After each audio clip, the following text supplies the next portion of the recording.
Pension धारकांसाठी मोठा खुलासा, भारताची अतिशय बिकट अवस्था। ग्लोबल पेन्शन इंडेक्सचा आता आकडा समोर आलेला आहे। यामध्ये पेन्शन धारकांची अतिशय बिकट अवस्था असल्याचे भारत देशामध्ये दिसलेले आहे। टोटल 47 देशांचं कॅल्क्युलेशन म्हणजेच रेंज काढण्यात आलेले आहे। त्यामध्ये भारत हा 45व्या नंबरवर आहे, म्हणजेच खालून दुसऱ्या नंबरवर भारत आहे। त्यामुळे भारताची अतिशय बिकट अवस्था असल्यामुळे भारताला ग्रेड सुद्धा तितक्याच प्रकारची मिळालेली आहे। ही न्यूज काय आहे ती डिटेलमध्ये पाहणार आहोत, कारण डिटेल पहा। जर तुम्ही पेन्शन धारक असाल तर अतिशय महत्त्वाची अपडेट तुमच्यासाठी आहे, त्यामुळे व्हिडिओ नक्की शेवटपर्यंत पाहायचा। चॅनलवर पहिल्यांदा असेल तर अशाच महत्त्वपूर्ण अपडेटसाठी चॅनल सबस्क्राइब करा, शेजारील बेल आयकॉन सुद्धा ऑन करून ठेवा, म्हणजे असेच महत्त्वपूर्ण अपडेट तुमच्यापर्यंत रेग्युलर पोहोचत राहतील। तर पाहूयात ही न्यूज काय आहे। मी तुम्हाला बाजूला लावणार आहे ही न्यूज काय आहे ती, कारण ती न्यूज हिंदीमध्ये आहे, तुम्हाला मी मराठीमध्ये एक्सप्लेन करणार आहे। ती न्यूज सुद्धा पेपर काय आहे तो तुम्हाला बाजूला लावणार आहे, तो तुम्ही सुद्धा तुम्ही वाचू शकता। तुम्हाला डिटेलमध्ये मी ही न्यूज एक्सप्लेन करते, मी लिहून सुद्धा काढलेले आहे, ते तुम्हाला मी डिटेलमध्ये एक्सप्लेन करणार आहे। तर पहा काय सांगितलेलं आहे। ग्लोबल पेन्शन इंडेक्सचा आकडा आता समोर आलेला आहे आणि ज्यामध्ये 47 देशाची लिस्ट काढण्यात आलेली आहे। म्हणजे ग्लोबल पेन्शन इंडेक्सचा आकडा दरवर्षी काढला जातो आणि त्याचप्रमाणे 2025 चा सुद्धा आकडा काढण्यात आलेला आहे। ती लिस्ट काढण्यात आलेली आहे देशाची आणि यामध्ये या आकड्यामध्ये 47 देशांची लिस्ट काढण्यात आलेली आहे। यामध्ये भारत हा 45व्या नंबरवर आहे। यावरून तुम्हाला समजलं असेल की भारताची किती दुर्दैवी अवस्था आहे पेन्शन धारकांसाठी पेन्शन सिस्टीम मध्ये। तर बघा नंतर काय सांगितलेले आहे, खालून दुसरा नंबर भारताचा आहे। एवढी दुर्दैवी अवस्था भारताची पेन्शन धारकांसाठी भारतात दिसत आहे। एका न्यू रिपोर्टनुसार पेन्शन सिस्टीम मध्ये भारत सर्वात कमजोर देश असल्याचं सांगितलेलं आहे। एका न्यूज रिपोर्टनुसार भारत हा पेन्शन सिस्टीम मध्ये सर्वात कमजोर देश असल्याचं सुद्धा सांगितलेलं आहे।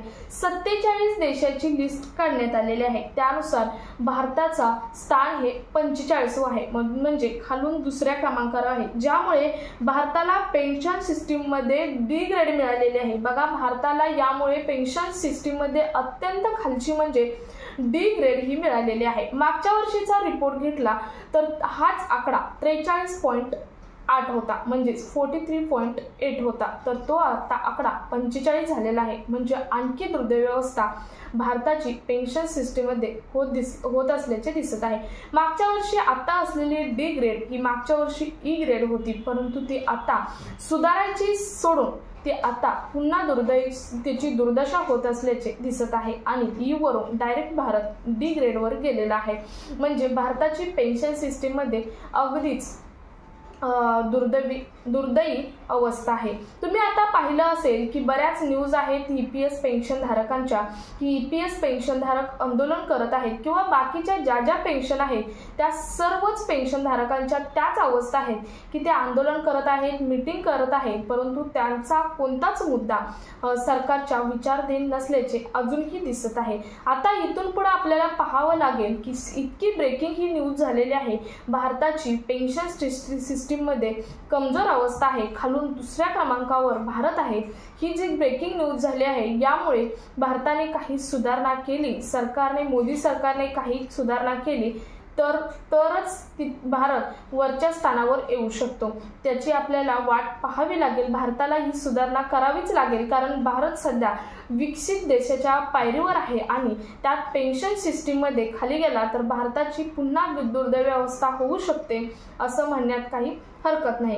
त्यानंतर बघा भारत, तुर्की, अर्जेंटिना आणि फिलिपिन्स बरोबर सर्वात खालच्या स्थानावर आहे। म्हणजे आता बघा 3 देश आहेत खालच्या स्थानावर, 4 देश आहेत, त्यातील भारत हा खालून दुसऱ्यावर आहे। त्यानंतर आहे तुर्की, अर्जेंटिना आणि फिलिपिन्स, यांच्याबरोबर भारत आहे। म्हणजे कुठेच कम्पेअर होत नाही, कारण भारत आता सध्या विकसित देशाच्या दृष्टीने पळत आहे आणि त्यामध्ये ग्लोबल पेन्शन इंडेक्सचा रँक 47 लागतो, 45 लागतो, 47 देशाच्या लिस्टमध्ये 45 लागतो। ही दुर्दैवी अवस्था आहे। तुम्ही पाहिलं असेल आतापर्यंत जे आंदोलन झाले त्यांना 1 1 वर्षात का होईना 2 वर्षात का होईना न्याय देण्यात आलेला आहे। परंतु आतापर्यंत ब्रेकिंग न्यूज ही आहे की EPS 95 पेन्शनधारक जे आहेत ते EPS 95 पेन्शनधारकांना 10 वर्षापासून न्याय मिळालेला नाही। म्हणजे 2014 मध्ये मोदी सरकार आलं, त्या अगोदर काँग्रेस सरकार होतं आणि काँग्रेस सरकारने सुद्धा तेच केलेलं आहे, त्यांनी सुद्धा पेन्शन वाढवलेली नाही। परंतु जेव्हा 2013 मध्ये आंदोलन करण्यात आलं तेव्हा त्यामध्ये BJPची लोक सुद्धा म्हणजे नेते, काही नेते असतील, मंत्री असतील सामील होते आणि त्यांनी पुढे येत असं सांगितलं होतं की आम्ही जेव्हा आमचं सरकार येऊ तेव्हा पहिला मुद्दा पेन्शनधारकाचा घेऊ आणि तुमची पेन्शन वाढवू असं त्यावेळी सांगितलं होतं। BJPच्या काही नेत्यांनी किंवा आमदार खासदारांनी सांगितलं होतं। परंतु तुम्ही पाहिलं तर आतापर्यंत 10 वर्षाचा संघर्ष आहे। 10 वर्षामध्ये कुठेही EPS 95 पेन्शनधारक किंवा बाकीच्या पेन्शनधारकांना न्याय मिळालेला नाही आणि त्यांची पेन्शन बरेच अशा आहेत की त्या पेन्शनधारकांना 300 ते 400 रुपये पेन्शन आहे। बरेच पेन्शनधारक असे आहेत की बरेच म्हणजे जवळजवळ 36,000पेक्षा जास्त पेन्शनधारक असे आहेत की ज्यांना 1,000 रुपयाच्या आतमध्ये पेन्शन आहे।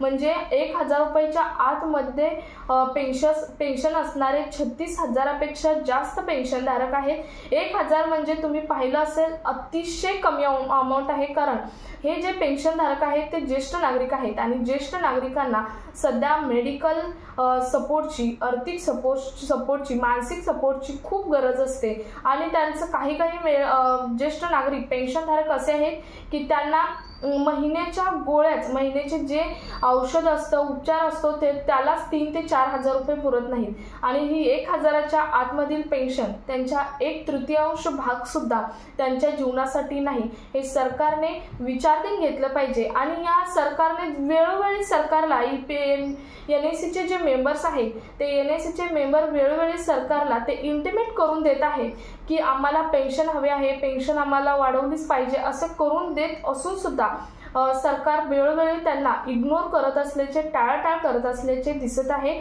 मागं 13 ऑक्टोबरला जे मीटिंग झाली नवी दिल्लीमध्ये तिथे सुद्धा त्यांनी लेखी स्वरूपात जे लेटर दिलं ते सुद्धा लेटर फसवच निघालं, कारण ते लेटर श्रम मंत्री देणार होते असं श्रम मंत्र्यांनी समोर सांगितलं। PS ला ते लेटर लिहायला सांगितलं, परंतु त्यानंतर देताना आणि तेही लेटर दुसऱ्या दिवशी देणारे लेटर हे 14 ऑक्टोबरला देणार लेटर 17 ऑक्टोबरला दिलं आणि तेही PF अधिकाऱ्यांना दिलं ज्यांना की पेन्शन वाढवण्याचा कोणताही अधिकार नसतो। ते लेटर लेबर मिनिस्टर कडून यायला हवं होतं लेटर, परंतु ते तसं न होता ते लेटर हे PF अधिकाऱ्यांकडून आलेलं आहे। त्यामुळे PF अधिकाऱ्याकडून आलेल्या लेटरमुळे बरेच जण संभ्रमात होते, त्यामुळे मी चॅनलवर व्हिडिओ सुद्धा पोस्ट केला होता।